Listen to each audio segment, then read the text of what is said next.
Hello everybody, welcome back to another version of Annie in Duluth, coming to you from the beautiful shores of Duluth, Minnesota and Lake Superior. Today we're going to show you, you can't see any of this, can you? I'm up just a little bit too high, hold on. Okay, alright, here we go. Starting over. Hello out there, all my dear friends. Welcome to another episode of Annie in Duluth, coming at you live from, sorry, gotta adjust my camera here a little bit, coming at you live from the beautiful shores of Duluth, Minnesota. Today we're gonna make some classic country biscuits. There are a couple things I've found that people don't like to make or they have a fear of making. One of them is pie crust, which we'll talk about in another episode, and the other one is biscuits. Biscuits are so super easy to make. You need a very few ingredients and you only need 2 utensils to make them. The cheese grater might be surprising, but we'll show you why that is later. So country biscuits, a lot of people tell you to, roll them out. They have all these diameters you're supposed to meet. We're just going to show you how to do hands-on, very simple biscuits. So first of all, we're starting in our bowl here with just 2 cups of flour. Very, very simple. 2 cups of flour and about a teaspoon of salt. To that, we're going to add a tablespoon of baking powder. And then we're going to add 2 plus a little bit more of sugar, just to give it that sweetness. You can mix it with a whisk. I like to use my hands. You'll notice on this hand today, I do have a glove. Long story short, anyway, I have stitches I'm trying to protect in my hand right now, so we're just keeping those protected with the glove. But usually I'm just a hands-on kind of gal. So once we have our 2 cups of flour, tablespoon of baking powder, and 2 tablespoons of sugar, the key ingredient to this really is grating in your flour. Grating in your butter. The butter you want to have frozen. It's got to be ice cold. And then I'm just taking my grandmother's ancient cheese grater, and we're just going to grate this stick of butter into our flour mixture. This is going to take a little time. This is the most time-consuming part of this whole process, but it is so worth it because those little grated butter chunks just meld in so well into the flour. Now, oops, phone call, break. Okay, so sorry. I was just in the middle of grating our butter, and it's kind of important that this butter stays cold. So as you'll see, this does take a little bit of time, and if the butter starts to get a little soft, you just want to stick the whole bowl and your butter back in the freezer for another, 5 minutes or something, because the cold butter is what is really going to make these good. So this does take a little time. It's the most time-consuming part of this whole recipe. The rest of it is really, really kind of super easy. So I am going to just grate my butter a little bit here, and then I will get back to you peeps. Now while I'm grating this, it's probably going to get soft. So when the butter starts to get soft and like really stick to your hands and things, that's when you want to stick it back in the freezer for just a few minutes to kind of firm it back up again. So I'm going to keep grating, and I will be right back with you folks.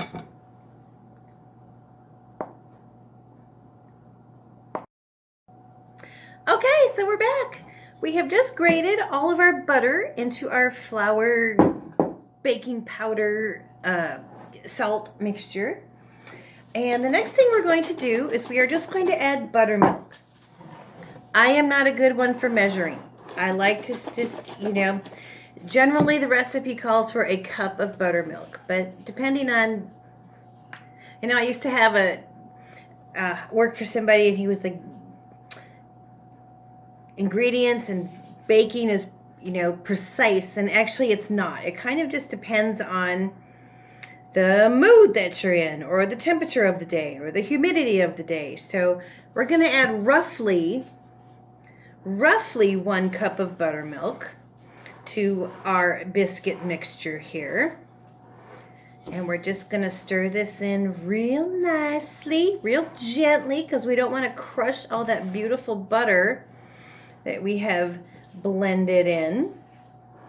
And biscuits, you don't really want them to be too soft. But see this, I don't know if you can see it, it's a little bit too dry. So I'm just going to kind of keep splooshing in. I don't know if that's a word, but we're just going to sploosh in buttermilk as we go. You want it moist, but not too soft, and you want it just kind of, workable.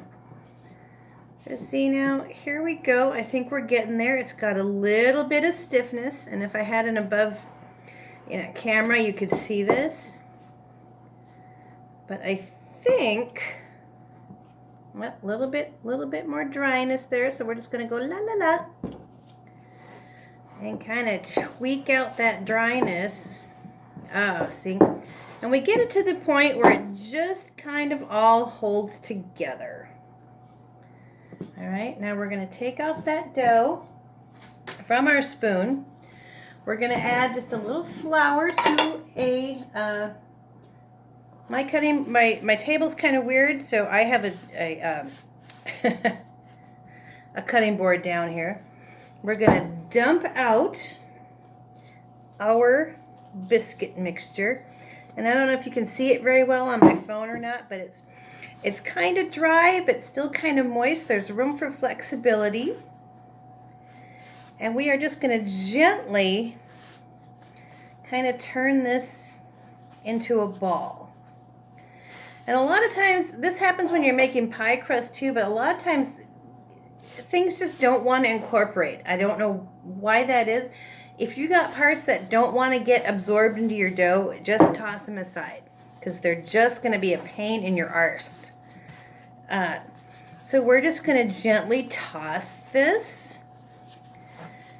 and it's just moist enough where it's going to make a nice little ball. And here again you can see we have all these parts that just for some reason, I don't know why it happens, but it does, that they just don't want to get absorbed into the dough. And so you just say, okay, fine. Don't need you either. Okay, so we have a nice little ball here. I don't know if you can see that on my phone. We're just going to tip it a little bit. I don't know, I hope that's better. We're just going to knead our dough here. Not really even knead it, we're just kind of tossing it. And a lot of biscuit recipes will ask you to roll out your dough. I have found the best way to make the flakiest biscuits is just to press it. Ugh, I'm just not happy with the angle. Okay, sorry. Like I said, these are test runs, but in making biscuits, I have found the best way to get the flakiest biscuits is just to press it. Press it by hand. Don't get too macho with it.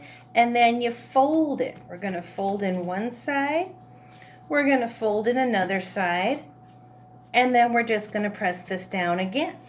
It's kind of like croissants. The more you roll it and layer it, the flakier they are going to be. So we're going to press this down again. And I usually do this a good, I don't know, 3 to 4 times. What am I on here now? I think I'm on number 2. Oh, I pinch a little flour and sprinkle it on there just to keep it from getting too sticky. But here we go again. We're just pressing and not trying to get it too flat. We're just trying to make some layers here. So here again, I fold this over. And you can see it's kind of high. It looks, I don't know, like a big bread loaf or something. And then we're just going to gently press it down again. And this one still has, it's still feeling, you know, kind of nice and sticky. So I'm just going to take another pinch of flour, throw it over the top. And I think with this batch, I'm going to go just one more time. Going to fold it over one more time. And biscuits, like anything else, it's not an exact science. People like to say that baking is so exact and precise, but it's like anything else in life. It's actually not. So here I think I have folded this now 3 times. So we're on our fourth little press. And you want it, you know, rectangular, but not flat. You still want it to have some life.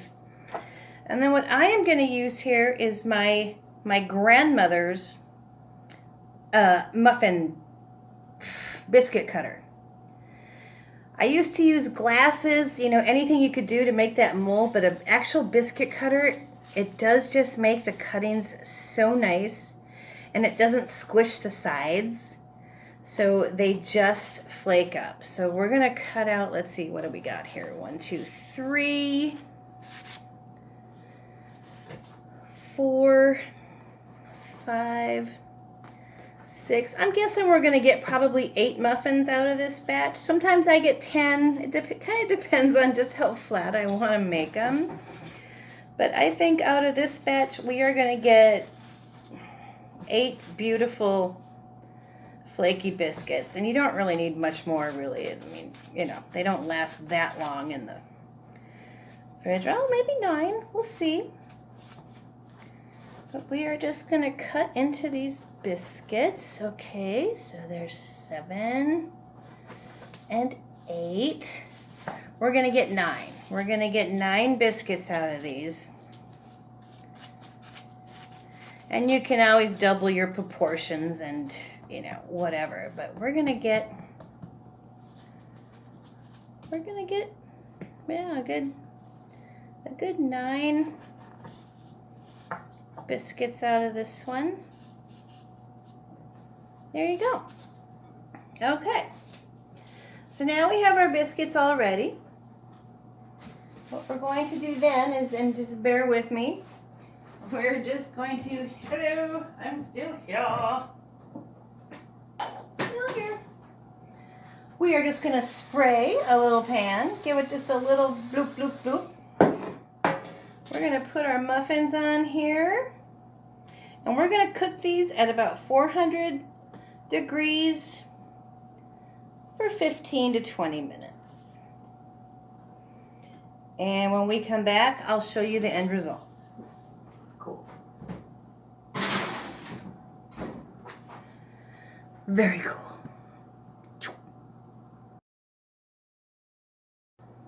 Hello, we are back. So we have just put our biscuits in the oven for about 15 minutes at about 400 degrees. As you can see, or I hope you can see, let's see, I don't know, light, flaky, layered, and luscious. So we use, oh, sorry, oh, the camera thing, I know. Biscuit sandwiches. Tomorrow I'm going to show you sausage gravy. This is why we make these biscuits and gravy, Southern style, fantastic. We'll talk to you tomorrow. Thank you so much from Annie in Duluth. It's comforting, right?